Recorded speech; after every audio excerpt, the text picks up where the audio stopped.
Hi, this is Steve from Corporate Gone Country. I'm just the next corporate guy trying to do country things.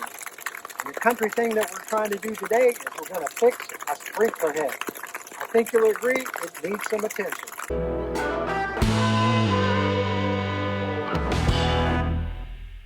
So I put a rock next to the sprinkler head so I could identify where it is.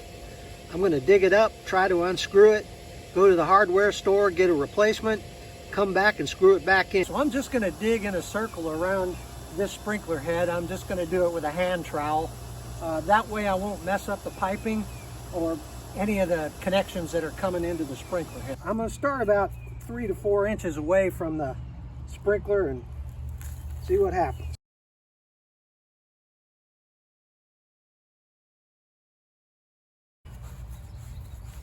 My understanding is there's a lot of threads, but okay. To be honest, that doesn't look like it's going to be too difficult to replace. There's a sprinkler head that came out. I think I'll go to the hardware store and see if I can find one that's similar. Well, I didn't find a lot of identifying marks to figure out what brand this is. The main thing is for me to get the replacement that has the same length as this one. I think that's probably the one thing that's most important. Okay, so this is the closest thing I can find. It comes from Hunter. This is my old one here. This Hunter comes with an adjustment key for the rotation. It's the same length as my old one, so it should fit in the hole. It's got a 3/4 inch connection, which is what I need, and it's about $13.47, so it's a low risk venture. So I went to the company's website and figured out how to adjust this thing. Basically right now it has a fixed stop on the right side, which this arrow points to, and I've rotated this centerpiece so that it's at the fixed stop. There's an arrow right here that depicts the direction that the spray is going to go. Now right now it's set to where it only rotates about 90 degrees, and I need to rotate it 180.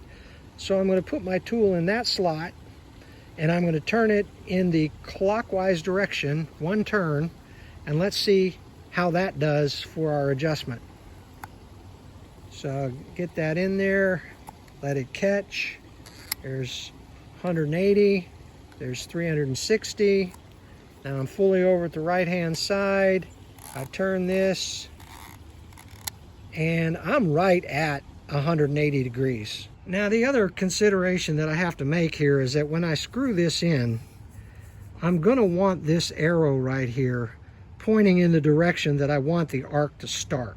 So I'm either going to have to back this off a half a turn at the max to be able to achieve that, but with 9 threads down here at the bottom, even if I have to back it off, I really shouldn't experience any water leaks. So when I install the sprinkler on the system, I can use this end of that tool in the arrow hole to adjust the length of the spray. So I dug this hole out a little bit more just to expose the threads. And when I did that, some dirt got into the center of the pipe there. So what I need to do is run this station, get some water going through there, clean that out to make sure there's nothing in there that's going to obstruct the new head when I put it on. And there we are, clearing out the pipe. We're only running this for about a minute, and there it goes off. So the pipe ought to be free of obstructions now, and when that water goes down, we'll check it.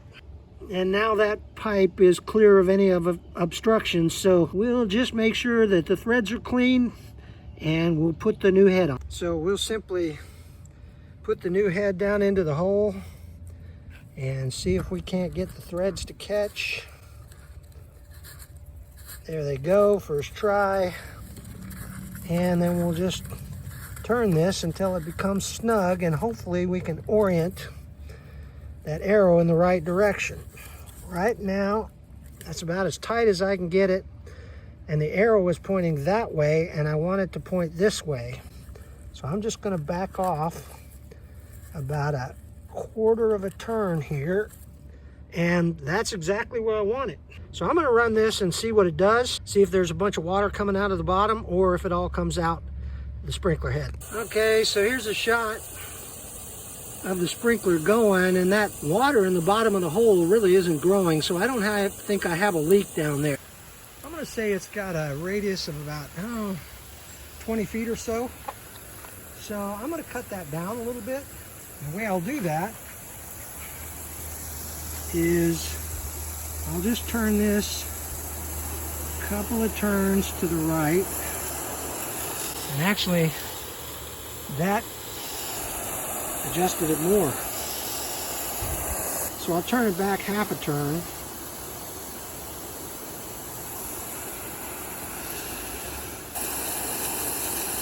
And that's probably too little. So I'll give it another shot the other way.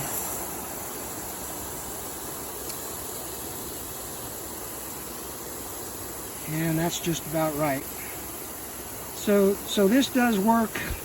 It just needs to be basically at the left stop or the right stop to be able to make that adjustment, but it does work.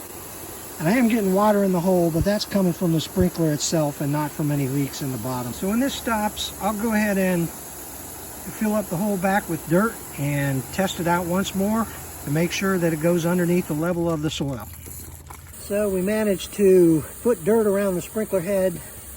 It popped up well through the dirt, so we'll just make sure it's level, put a little bit of grass over it, and we should be able to run the lawnmower here without damaging the sprinkler head.